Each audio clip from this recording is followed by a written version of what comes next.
The canyon split the earth like a scar, stretching wide and dry beneath the midday sun. Heat shimmer danced above the rock ledges, folding the light in slow, wavering waves. Even through high-powered glass, the ravine looked distorted, a mirage stretching over distance and pressure. Somewhere far below, their team was pinned. The last radio call had come fast, clipped, strained. 3 voices, then 2, then 1. Now just static. Leah lay prone behind the spotting scope, her elbows pressed into sun-warmed gravel. She had not moved in over 20 minutes. Her breathing stayed shallow, rhythmic, timed between gusts of dry wind. Dust lifted and settled in lazy drifts around her sleeves. Her gloves were clipped to her belt, unused. Her fingers were better without them. To her left, Kurt shifted his weight and cursed. Again. He had been cursing since the second call came through. He had scanned the range twice, dialed through magnification, tried to zero. Nothing held. The heat shimmer was eating the air itself. "I'm not shooting blind into that soup," Kurt snapped. "You see the bend in that light. That's refraction from hell. We're looking at 1800 easy, maybe more. That's past useful range." He leaned back, wiping sweat from his jaw with the inside of his sleeve. "That's not a shot. That's a coin toss." Leah said nothing. Her eyes stayed fixed on the ridgeline across the canyon. A thin smudge of movement had flared there 5 minutes ago, just before the radio hissed into panic. She noted the crosswind lift on the mesquite scrub, the shift in the dry grass, flagging against the stone. She drew a line in the dirt beside her. Another wind tick. Her marks were small, almost delicate figures and angles, notations only she could read. Kurt let out a breath that sounded like surrender. They're not making it out. Not unless someone gets in from the other side. And that's not going to happen before dark. He stood for a moment, adjusting his shoulder rig, then looked down at her. "We're observers. That's what we are. Not miracle workers."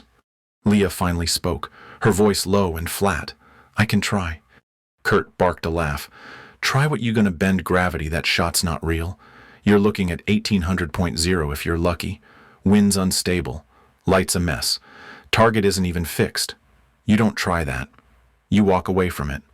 "I have the line," she said, still not looking up. Her fingers moved along the dirt again, shifting a number near her elbow. "You don't have the rifle," Kurt muttered. "I do." She didn't answer.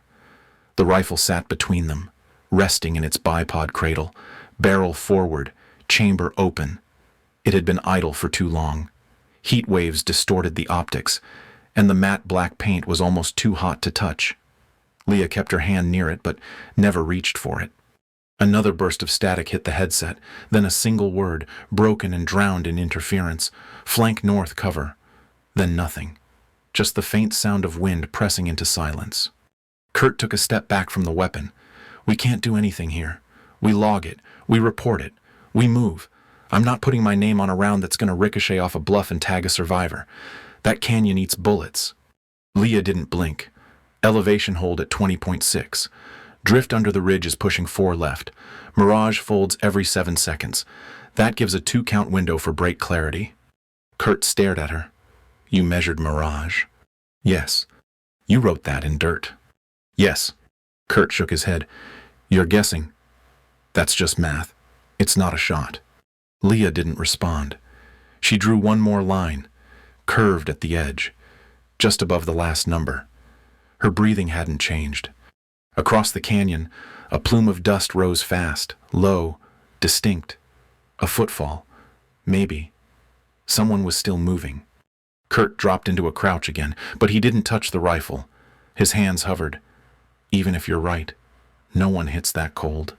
Leah shifted slightly, pressing her chin down against her shoulder. "Then let me be no one."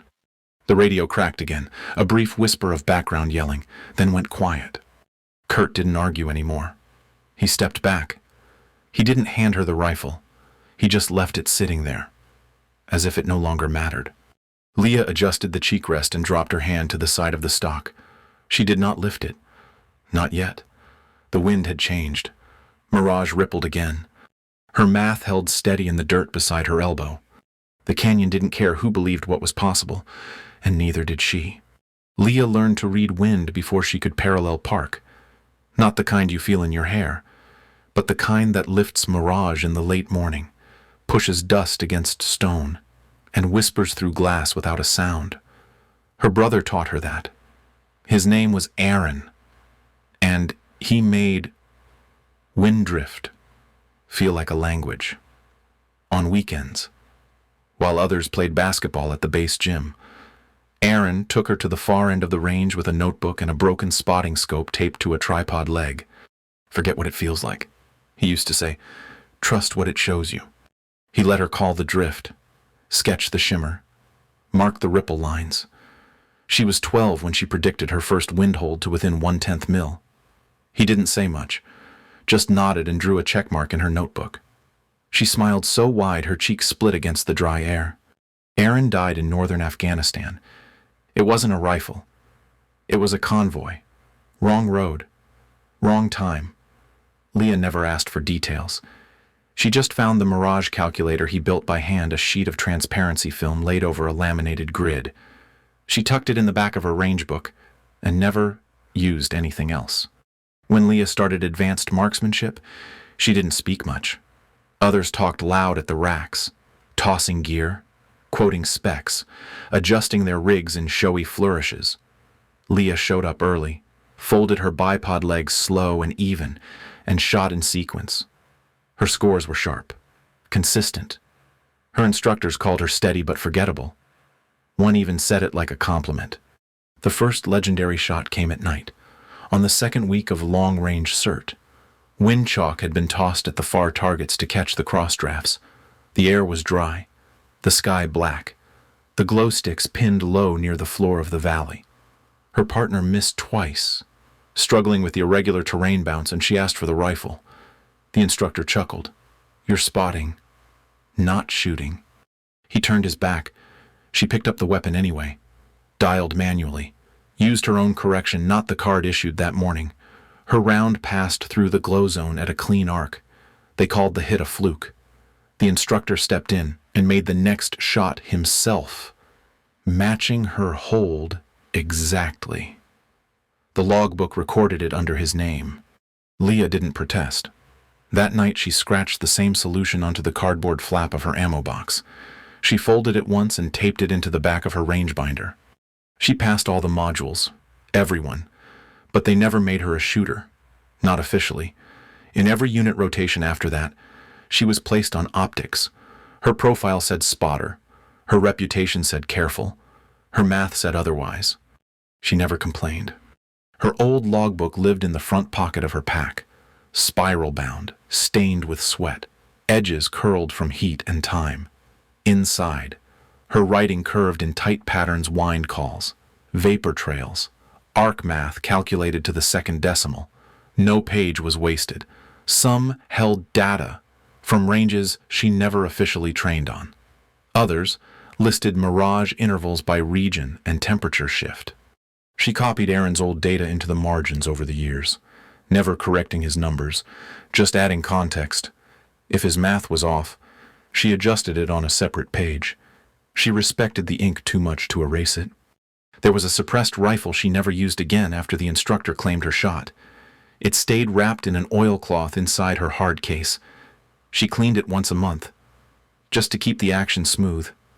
It never jammed. It never needed attention. It was her best piece of gear, and no one else had ever touched it. During one deployment, she submitted a shot pattern report to the battalion lead. He skimmed it, handed it off to someone else, and assigned her to vehicle overwatch. The spotter role again. When she logged the run herself, she noticed the title had changed. The shot group was listed under Assistant Visual Analyst. She stopped submitting after that. By the time Leah arrived at her current posting, she already knew how they would see her. Quiet, competent, not loud enough to promote. She brought her logbook anyway. She didn't care about recognition. She wanted the numbers to live somewhere. Sometimes, late at night, She would sit on her bunk and recite the Mirage fold sequence out loud, not because she needed practice, but because it felt like language, like keeping someone's voice alive. She didn't wear patches or add decals to her gear. Her pack was bare, her gloves unmarked. She didn't post kill counts or tag locations. She filed her logs with the same exactness she used when calculating barrel harmonics. Once, a younger trainee saw her charting wind offset across a ruined firing range in Texas. He asked her why she was doing it when the place had been closed for over a year. She just said, "Because the wind doesn't know it's retired." He laughed. But later that week, he asked her to check his dope card before qualification. She did. He passed. Leah didn't need anyone to believe her. She didn't even need them to remember her. She just needed the data to be true. She once spent 4 hours building a drift table for a valley no one had fired into since the mountain fire. She used thermal images, wind telemetry from a damaged drone pass, and an old topo map scavenged from the maintenance shed. She made the corrections by hand. She never used them. Not once. But they were correct. And they were hers. The canyon boiled now. Heat shimmer rolled like water off the far ridge, bending the rocks, warping the sight picture until nothing held still. Mirage folds ran every 5 seconds. No pattern. The light fractured across elevation and dust. The pinned squad below had gone quiet for too long. And when they came back, it was yelling. "We are out of cover, north wall's gone if anyone's on scope. Now is the time." The radio hissed behind the words, dragging their edges into distortion. Kurt flinched.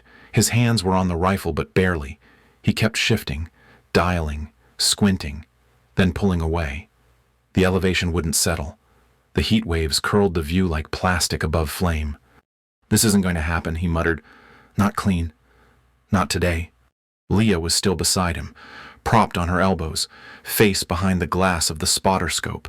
Her voice didn't rise. Target flashed 2 meters left of the dry shelf. Movements repeated every 9 seconds. Kurt gave her a look that barely masked frustration. The whole canyon's a movement. That shimmer. You trying to read truth in a funhouse mirror. He sat back hard, took his eye off the glass, and shook his head. 1800 plus. Updrafts wild. Angles steep. This isn't precision. It's a suicidal lottery shot. The radio buzzed again. Different voice. Hoarse. Strained. "They're zeroing us in North Slope, can anyone?" Kurt turned the volume down. "We can't help them like this. I'm not taking a blind guess with real people on the other side of that bluff." He looked down at the rifle, like it had betrayed him. "You want to land a shot that far in these conditions? You better bring a miracle. Or magic." Leah didn't argue. She shifted slightly, just enough to reach her notebook. The pages were stiff with heat and handling, corners curled. Her finger traced down the last column she'd written in pencil. She whispered a number under her breath, then nodded once. "Let me try," she said. Kurt barked a short, dry laugh. "You think the wind's going to behave just because you ask it nice. You think you're going to make the dream shot they write books about." She didn't answer. Her expression didn't change. Kurt stepped back, the weight of decision already gone from his shoulders. "Fine. Be my guest. Play your math game. Hope you like bad odds." He didn't pack up. He just walked a few paces away, settled on his haunches, and turned his back to the canyon like it no longer concerned him. Leah rolled onto her side and pulled the rifle toward her. The metal was hot, grip nearly painful. She adjusted it with steady movements, folded into prone, and exhaled once. The scope lens was dusty. She wiped it clean with the inside edge of her sleeve. Then she folded back the page of her logbook and set it open beside her elbow in the dirt. Her notes were precise. Handwritten range calls, drift corrections, interval spacing on thermal rise. She added a new number with the edge of her finger, darkening a decimal. Mirage shimmered harder now. The air was worse than it had been. Leah didn't rush. She adjusted windage. She reset parallax. She closed her left eye and pressed her cheek against the rest, aligning spine to barrel. Her breathing flattened. 1 count in, 1 count out. To her right, the radio squawked again. The voice this time was quieter. Last man moving. We are open. No cover. If you're there. Then silence. Kurt didn't speak. Leah's finger brushed against the side of the trigger guard. She was not afraid. The rifle was not sacred. It was just a tool that needed precision. She tracked the shimmer, waited for the fold. She felt it in her breath and in her shoulders. It was coming. 2 seconds. 1. Stillness. She adjusted elevation one final click. She never blinked. Leah did not rush. The moment was not about adrenaline. It was about containment. She lay flat, spine aligned to the rifle, eyes relaxed behind the scope. Her heart rate was steady, lower than most would expect.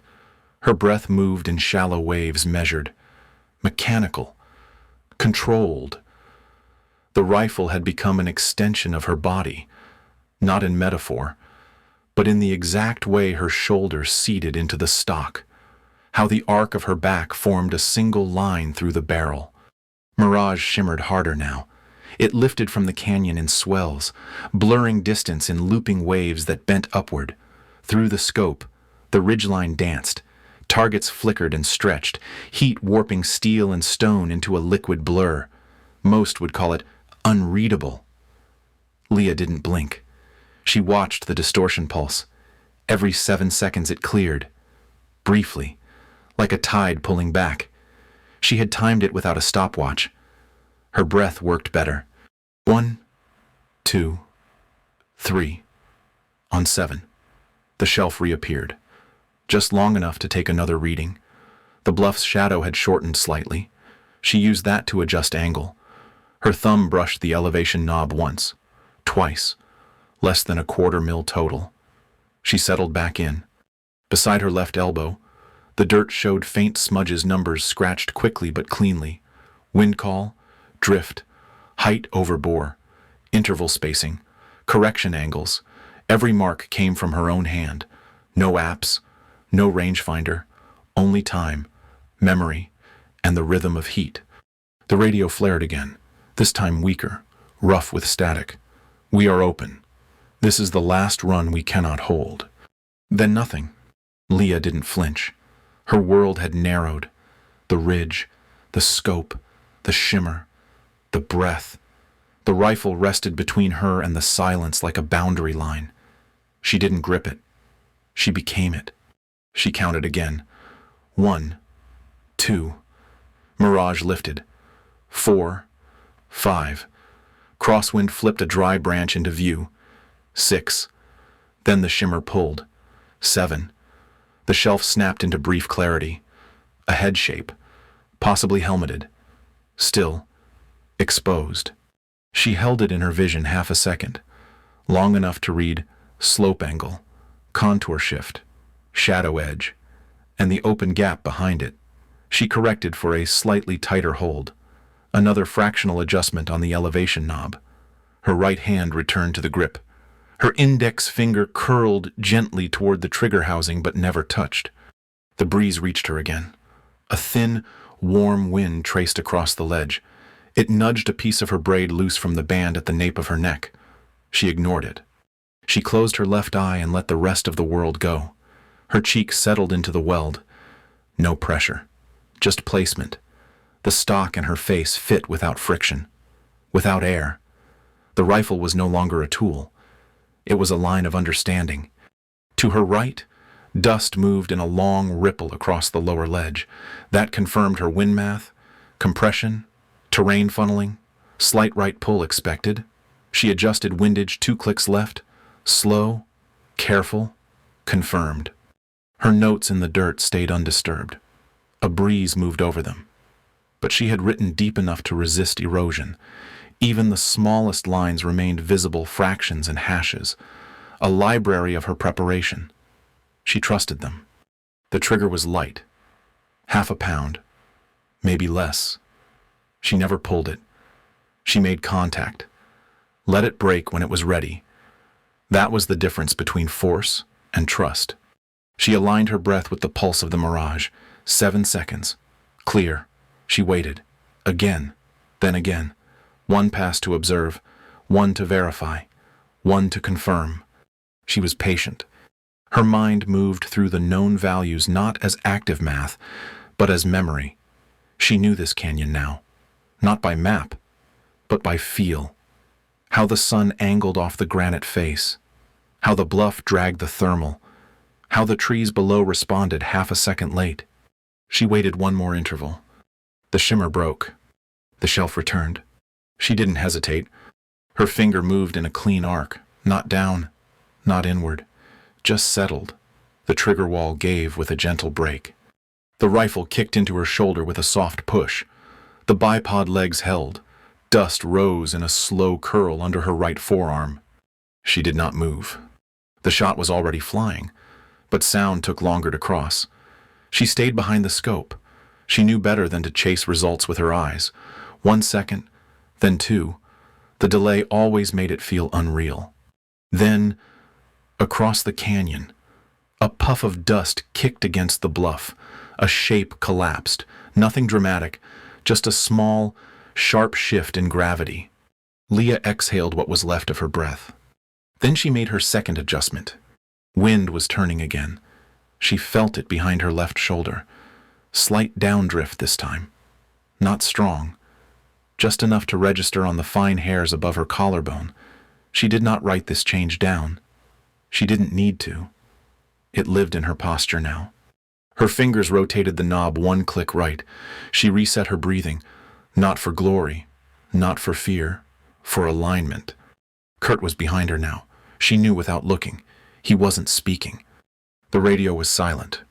She waited. The shimmer returned. Then it cleared. The scope remained steady. She did not flinch. The bullet crossed the canyon in silence. Leah stayed in the weld. She did not lift her head, did not ask, did not check. Her breathing remained steady. She had already measured the result. The rifle had recoiled cleanly, and the math had been sound. There was nothing left to correct. 2 full seconds passed before the sound returned. It came back light and delayed, as if the canyon itself had been holding its breath. A soft clap, stretched thin by distance. More pressure wave than sound. Not sharp, not loud, but undeniable. Kurt's head turned toward the ridgeline like he expected to see something dramatic, but there was nothing. Just heat, haze, and dust. Then the call broke over the radio, fractured by static but unmistakable. Target down. Repeat, target down. That was a clean hit. No celebration followed. Just confirmation. Leah remained in position, exhaled slowly through her nose, and adjusted her cheek weld by a single millimeter. Her thumb moved to the windage dial. 1 correction. Her notes still sat in the dirt beside her elbow, undisturbed. She was already looking for the next shape. Kurt said nothing. His body was behind her now, his shadow faint against the rock. His rifle was still where he had left it, untouched, irrelevant. The radio crackled again, the voice sharper now. Second shooter 15 meters back. He's moving into defilade. Still active. Leah adjusted elevation, not by estimate, by pattern. The second silhouette appeared for a split second in the edge of the shimmer. Her fingers tightened on the grip, then softened. She fired.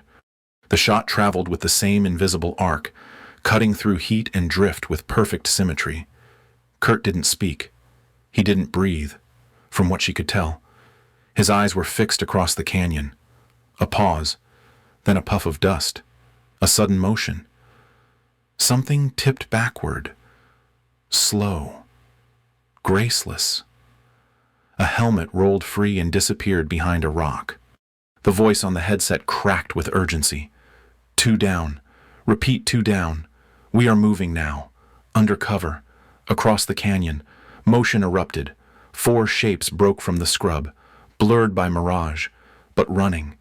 They stayed low, moved fast, scattered like breath through a straw. The pinned team was moving again. Leah did not move. She scanned the ridge. Kurt stepped closer. "You're not walking them in," she replied without turning her head. "No." He hesitated for a beat. That's first round every time. Leah blinked. Slow and without emotion. I know. She adjusted windage again, this time compensating for a new angle of drift she could feel rolling off the far rocks. A third figure flickered into view. Not like the others. This one moved wide, trying to use the bend of the canyon to approach from an angle. Different flank, smarter positioning, farther out. Leah didn't change her posture. She simply measured the new path, made 2 quiet corrections, and waited. She fired again. 3 rounds total.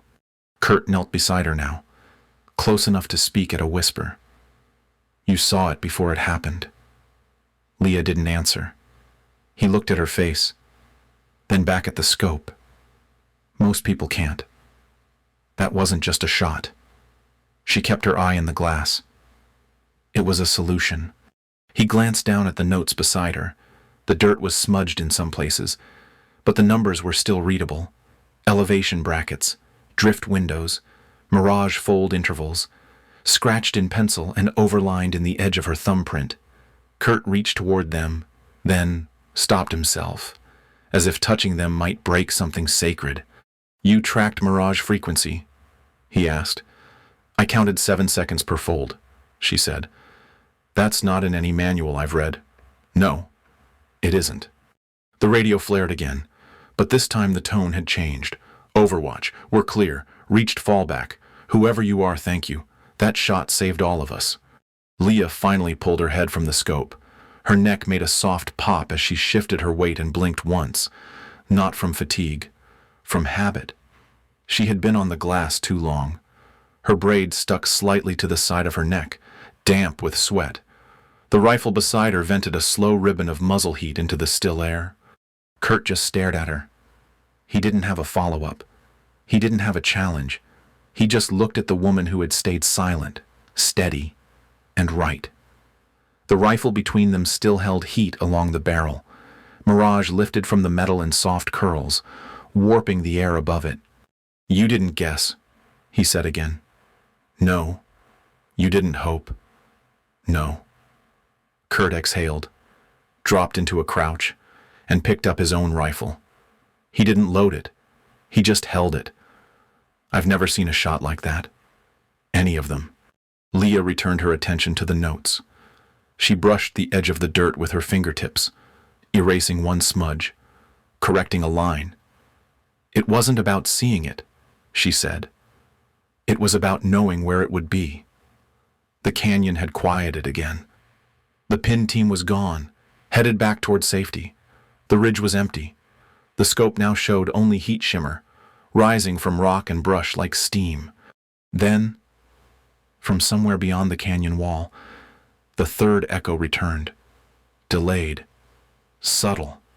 It wrapped through the stone in a low ripple and disappeared again into heat. Kurt looked up. That the last one? Yes. He sat back slowly. That was impossible. Leah didn't argue. She folded the edge of her notebook closed and let the breeze pass over her face. It touched the back of her hand and lifted a small grain of sand off the dirt. The dust settled. She didn't. The base didn't erupt. There were no medals handed out on the tarmac. No celebration waited when they landed. But somewhere deep inside operations, someone pulled the satellite overlay and spliced the flight cam footage. The vapor trail arced perfectly. One round, then another, then a third. No wasted motion, no drift off pattern, just physics, air, and proof. The video didn't have a name attached. It was just marked Overwatch Assist in the debrief room. Someone paused the playback at the moment of impact and said it quietly. That's over 1,800. That can't be real. Someone else ran the numbers. The distance came back confirmed. 1,893 meters. A shot that wasn't supposed to exist outside of theory. One made real by someone who didn't sign it. The PIN team gave their statement, voices low but direct. We were boxed in. We would not have made it out. Whoever that was, we owe them everything. When asked for more, They said only that the shooter had to be from the northern ridge, and that the fire came from nowhere. No sound, no warning, just an answer to a problem that had closed around them. Kurt didn't speak during the playback. He stood near the wall with his arms folded and his mouth shut. When the instructor pointed to the rifle signature and asked, "Was that yours?" Kurt didn't hesitate. "Not mine." He said it without bitterness. Then he sat down. Leah wasn't in the room. She hadn't walked in with the others. She hadn't stayed long after the ridge had gone quiet. They found her 30 minutes later, outside the hangar, seated on a cinder block near the shade wall. Her rifle was disassembled across a canvas sheet, parts cleaned, ordered, drying in the breeze. The barrel sat beside her logbook, which was closed but not yet packed. She worked slowly, without urgency, wiping down the bolt with a cloth worn thin at the edges. Her sleeves were rolled past the elbows, forearms dusted with wind-blown grit. A junior tech approached, boots soft in the gravel. He didn't know her name, only that someone told him to find the Overwatch shooter. He cleared his throat. They said that shot might be record eligible. He said, "It's being flagged for verification."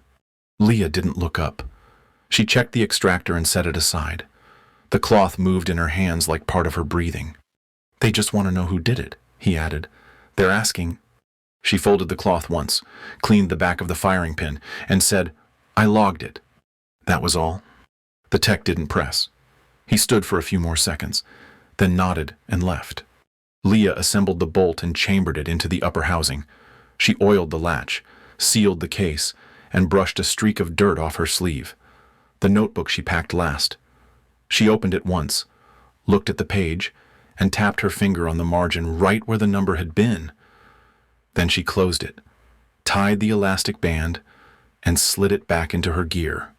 Later that evening, a wind moved across the ridge again. It kicked the edge of the dirt where her numbers had been, softened them, blurred the decimals, and pulled the chalky dust back into the ground. By morning, they were gone. The shot remained, but she did not. She was never loud, never the one who stepped forward first. But when the moment came, when it mattered most, she didn't hesitate. Leah didn't need a spotlight or a nameplate. She needed a target, a wind call, and the space to prove what she already knew. Her story reminds us that mastery doesn't always look like recognition. That quiet strength, steady, exact, and unseen, can change everything without ever asking for credit. Her shot crossed more than a canyon. It crossed doubt, dismissal, and silence. And it held true. If this story stayed with you, take a moment to reflect. Maybe you've known someone like Leah. Maybe you've been her. Share your thoughts in the comments, or follow along for more stories that honor the calm, the capable, and the often overlooked. Because sometimes, the strongest voice is the one that never needed to speak.